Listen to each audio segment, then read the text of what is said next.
দেখো 2026 সালে যারা ডাব্লিউবিজি পরীক্ষা দিয়েছো, অন্যান্য বছরে যে ডাব্লিউবিজির এক্সপিরিয়েন্স থাকে তাদের চাইতে না একটু বেশি টেনশন করছে। এর পিছনে রিজন হচ্ছে একটাই, দেখো ম্যাথস পেপার না অন্যান্য বছরের তুলনায় অনেক ডিফিকাল্ট ছিল। ওকে, মানে যেমন টাইপসের আর কি কোশ্চেন আসে ডাব্লিউবিজিতে ম্যাথসে, তার সাথে পেপার অনেক ডিফিকাল্ট হওয়ার জন্য দেখবে তোমার অনেক চ্যালেঞ্জিং ছিল। ঠিক আছে, অনেক টাইম লাগতো আর কি সলভ করতে। ওকে, কেমিস্ট্রির কথা যদি আমি বলি, পার্সোনালি কিছু প্রশ্ন তো গড়ানোই ছিল, বাট হ্যাঁ স্কোর করার জন্য মোটামুটি ক্যাটাগরি 2 আর ক্যাটাগরি 3 কিছু কিছু পেপার মানে কোশ্চেন ইজিও ছিল।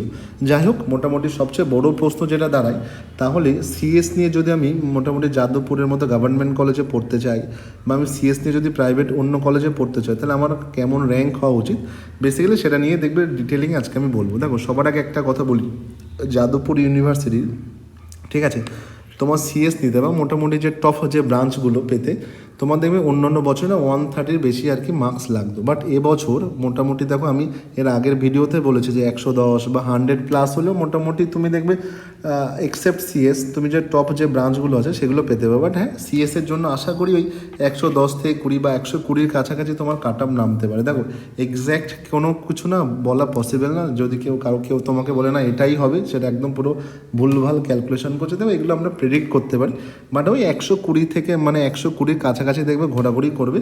কারণ দেখ এই রিজিয়নে না কিছু কিছু স্টুডেন্টও থাকে জানো যে যেই অ্যাডভান্স লেভেলে পড়াশুনো করে রাখে, তো সেখানে দেখবে তারা যদি ম্যাথসে ভাবনো যদি ম্যাথসে কোনো রকমভাবে 50 পেয়ে যায়, আর ফিজিক্স কেমিস্ট্রি মিলে তোমাদের 60 বা 65 যদি তুলে দেয়, তাহলে দেখবে 115 পেয়ে যাচ্ছে।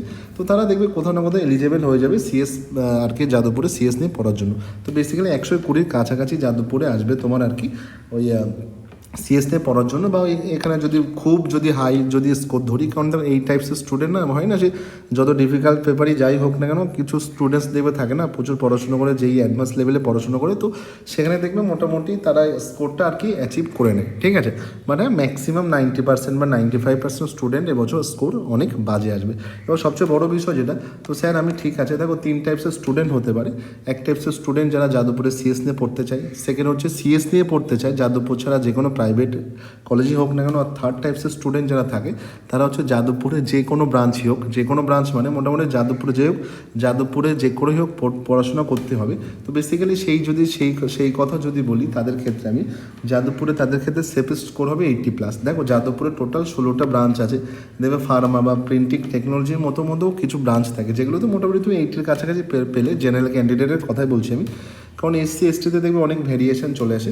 তো মোটামুটি তুমি কিন্তু আরামসে আর কি পড়তে পারো। ঠিক আছে, এবার সবচেয়ে বড় বিষয় যেটা, এই 80 মার্কস কিন্তু পাওয়া যে খুব একটা রকেট সায়েন্স হবে এমন না। মোটামুটি ধরো ফিজিক্স কেমিস্ট্রিতে যদি তোমার 50+ পেয়ে যায়, ম্যাথে যদি 30ও পেয়ে যায়, তো দেখবে কোথাও না কোথাও পেয়ে যাবে। ঠিক আছে, এ হচ্ছে ব্যাপার। তো যাদবপুরে তুমি যদি সিএস নিয়ে পড়তে চাও, আশা করি 120 কাছাকাছি বা 115 কাছাকাছি এবছর মার্কস পেয়ে গেলে হয়ে যাবে। আর 110 বা তার 110+ মার্কস পেলে তুমি অন্য যে তোমার যে টপ যে ব্রাঞ্চগুলো আছে সেগুলো কিন্তু তুমি পেতে পারো।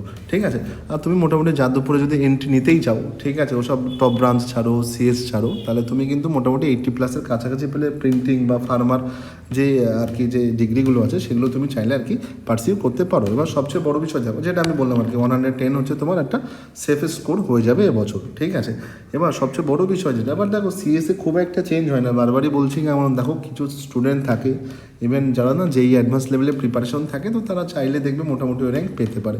আর 110 তুমি কীভাবে স্কোর করবে বা কীভাবে স্কোর হবে সেটাও দেখবে বলা হয়েছে আর কি। হ্যাঁ, কারণ দেখো এক্সাম তো হয়ে গেছে, কীভাবে স্কোর করতে পারো সেটা আর কি বেসিক্যালি বলা হয়েছে। ম্যাথ ডিফিকাল্ট হলে যদি 50 পেয়ে যায়, ফিজিক্স কেমিস্ট্রি 60 পেলে মোটামুটি তুমি 110-এর বেশি পেলেই যাদবপুরে কোনো একটা টপ ব্রাঞ্চে তুমি পড়তে পারবে। এবার সবচেয়ে বড় বিষয় যেটা, এখানে আমি অনেক ডিটেলিংয়ে কথা বলবো, সবচেয়ে বড় বিষয় যেটা সেটা হচ্ছে প্রাইভেট ইঞ্জিনিয়ারিং কলেজ সিএস নেওয়ার পড়ার যে ব্যাপক চাহিদা। দেখো যাদবপুরের পরেই অনেকের না ছোটোবেলা থেকে ড্রিম থাকে না যে না ঠিক আছে আমি সিএস নিয়েই পড়বো, সে যাদবপুরে না হলে প্রাইভেট কলেজে পড়তে চাই। তো সেক্ষেত্রে কিন্তু তোমার র্যাঙ্ক মোটামুটি আগের বছর ডেটাগুলো থেকে দেখা গিয়েছে 5000-এর কাছাকাছি তোমার র্যাঙ্ক হতে হবে, তাহলে তুমি পেতে পারো।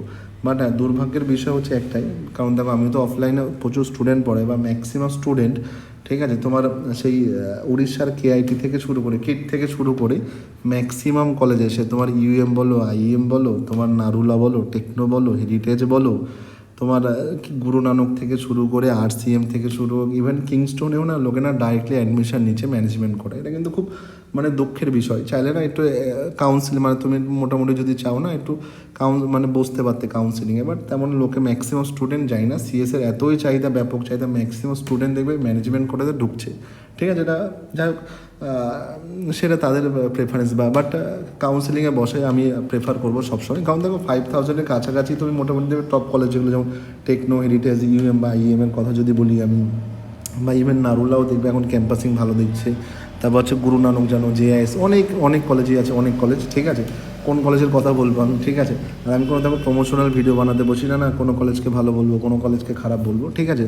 তোমরা যদি কমেন্ট সেকশন আমাকে জানিও যে কেমন তোমার ক্যাম্পাসে মানে কোন কলেজে কেমন তোমার হচ্ছে ক্যাম্পাসিং হয়, ঠিক আছে, কেমন তোমার কেমন প্যাকেজ আসে 2-4 বছর বা 4-5 বছর, সেই রিলেটেড যদি ভিডিও আছে আমি অবশ্যই বানিয়ে দেবো, ঠিক আছে। বাট আমার বক্তব্য হচ্ছে একটাই, প্রাইভেট কলেজে তুমি টপ যে প্রাইভেট কলেজগুলো আছে ক্যালকাটাতে, তুমি যদি ইঞ্জিনিয়ারিং পড়তে চাও CS নিয়ে, সেখানে 5000-এর বেশি র্যাঙ্ক হলে 5000 থেকে মোটামুটি 7 বা 8000 বা ম্যাক্সিমাম 10,000 অবধি মোটামুটি তুমি চাইলে CS নিয়ে পড়তে পারো। যদি তুমি ম্যানেজমেন্ট কোটায় আর কি ডাইরেক্ট অ্যাডমিশন না চাও, যদি বেশি পয়সা না খরচ করতে চাও, যেমন আমাদের KIT-র কথা যদি বলি না ভুবনেশ্বরে, ঠিক আছে, ওখানে দেখো মোটামুটি প্রায় 25 লাখসের মতো লেগে যায় তোমার 4 বছরে হোস্টেল খরচা দিয়ে, ঠিক আছে, তোমার বিটেক করে আসতে।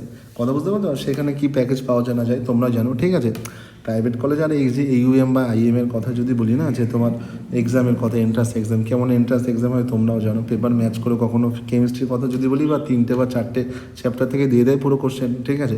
ওই কিছু জাস্ট দেখা মাত্র, যেমন হয় না আকাশে স্কলারশিপ টেস্ট বা LN স্কলারশিপ টেস্ট, অ্যাডমিশন নিতে গেলে জাস্ট একটা পেপার ধরে দিয়ে বাস কিছু করলে কিছু না কিছু পার্সেন্টেজ দিয়ে দেয় স্কলারশিপ, জানো তো। এগুলো স্ট্র্যাটেজি থাকে, তোমরা এখন অ্যাটলিস্ট ম্যাচিওর হয়েছে আমি কি বলতে চাইছি, ঠিক আছে। বাট এইভাবে যাওয়া খুব একটা ঠিক না। যাই হোক, দেখো আর সবচেয়ে বড় বিষয় দেখো, বারবারই বলি র্যাঙ্ক ভার্সেস মার্কস এসব কোনো কিছুই না। কম্পিটিটিভ হয় না, কম্পিটিটিভ মার্কসের উপরে তোমার দেবে কোথাও না কোথাও কম্পিটিশান, মানে তোমার আর কি চান্স মেলে, ঠিক আছে। কত মার্কস পেলে কি হলো না হলো, 140 থেকে 150-এ কতজন থাকলো বা কত হলো এমন ম্যাটার করে না, ম্যাটার করে যে কম্পিটিটিভ রেজাল্ট, মানে তোমার আগে পার্সেন্টাইল যেটা হয় আর কি, তোমার আগে কতজন আছে না আছে, ঠিক আছে। এই হচ্ছে ব্যাপার। তো সবচেয়ে বড় বিষয় দেখো, তোমার উপর ডিপেন্ড করে এটা, ঠিক আছে। ওই হয় না, তুমি দেখো যত ইউটিউবে ভিডিও দেখো, গার্জিয়ান আছে, প্যারেন্টস আছে, তারপর তোমার সিনিয়র অনেকেই আছেন যারা গাইড করবে, বা টিচার্স আছে, যত কিছু হোক না কেন তোমার ডিপেন্ড করে না, নিজের উপর ডিপেন্ড করে, নিজের ইচ্ছা। অনেকে দেখবে ছোটোবেলা থেকেই না আগ্রহ থাকে না, আমি CS নিয়ে পড়বো, অনেককে দেখেছি, অনেককে নিয়ে, ঠিক আছে, যে CS নিয়ে পড়বো, ঠিক আছে।